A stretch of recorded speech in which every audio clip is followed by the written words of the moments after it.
Okay, what's up everybody? This is Big Mike here. I'm here with a 1975 Datsun 280Z 2+2 that I have the honor of designing and building with Gas Monkey Garage. I went over to Dallas, worked with the monkeys, and we built this very classic Japanese car that is going to be the first import they've done, and it's an honor to be a part of it. So one of the parts of the car that a lot of people who know catch, but most people who don't know don't catch, is the rear end. So a 280Z has really large, especially a 75, has really large chrome bumpers. We eliminated that in the rear, contoured the rear pan, and really smoothed it out and gave the whole rear end of the car a very subtle finish. A lot of people think it's stock, but it's not. There's a lot of metal work that the monkeys did to get this to look the way it is. So I wanted to carry a theme with the car. For me, it's all about minor, small details that many people won't catch. One of them is this particular emblem on the car is based right after the OEM style. This is a billet piece, but instead of the Z in there, it's the Gas Monkey Garage GMG logo, which most people haven't caught, but I felt like that was a really good touch.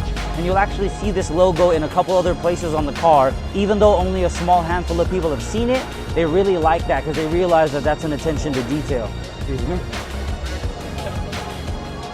What's up, guys? So as you guys can see, the interior is borderline perfect. The car sat in a garage since 1980. This is the original dash, the original door panels, the original carpet, the original wiring. Nothing was brittle, there was no rust. It was borderline a museum-esque chassis that sat since 1980 till Richard bought it and had me come over and build it at Gas Monkey Garage. A lot of people use a wood grain steering wheel. I ended up going with a black leather one, Datsun Competition and Datsun Competition knob.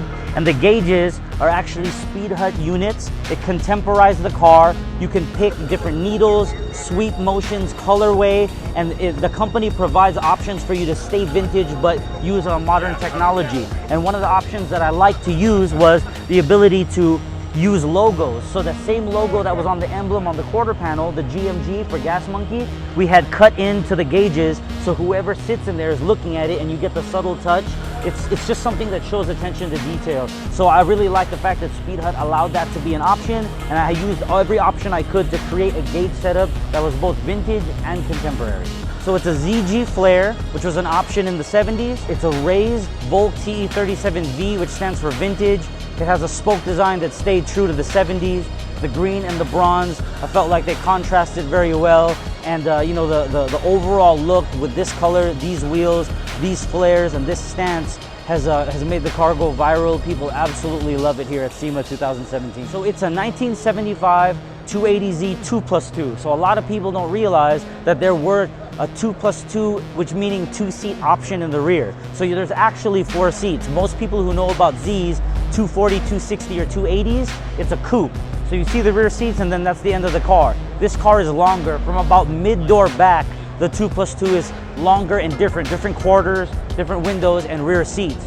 So I took Japanese racing seats in the front and I have rear seats duplicated to match the front, so it looks like an option from the 70s. A lot of people are looking in here and they don't even think that it's aftermarket interior. And that style is the same as the fender flares. A lot of people will take cars, especially imports, they cut them, they chop them, they widen them, they bolt on these really large flares. These are ZG flares that were options in the 70s. So this car was designed to look like an option from the 70s that was sporty, but a stock option. Same with the interior. You look at the interior and you kind of just think that it may be stock or an option from the factory, but there's actually a lot of work that went into it. Given the proportions of a 2+2, a lot of the purists would appreciate a coupe more than a 2+2. So one of the things that I'm most proud of and have gotten known for is the way I execute engine bays, the layout of certain things. It's very important. So when I went to Gas Monkey, I kind of laid everything out with them and said, what do you guys think? So one of the monkeys came up with this idea for this air box. And what the air box does is there's a Chevy K&N filter on the top and the bottom. So those are drop-in K&N filters for OEM applications like a S10. And what it is it's on the top and on the bottom, it allows air to come in, and it's got an arm that goes into the turbo. That's a Honeywell Garrett GT3071 turbo. It sits on top of a Hypertune top mount turbo manifold, Hypertune billet intake manifold, fuel rail, throttle body. We used Vibrant Performance couplers, silicone couplers, HD clamps, tight radius 90-degree elbows and all their tubing to get all of the fab work done. It's just a very OEM look, but there's a lot of smoothing and recontouring that happened in certain places to make it look this clean. It's a fully built S14 SR20 motor.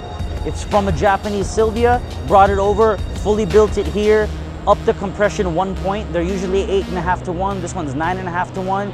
Gives you a little bit of a faster spool. The car makes 390 rear wheel horsepower. The original motor, I mean, you're talking about 300 wheel horsepower more than stock, to a Tomei 1.5 way LSD in a Q45 R200 short nose rear diff. So this car, about 2,800 pounds, 390 wheel horsepower. To the rear, it is a rocket.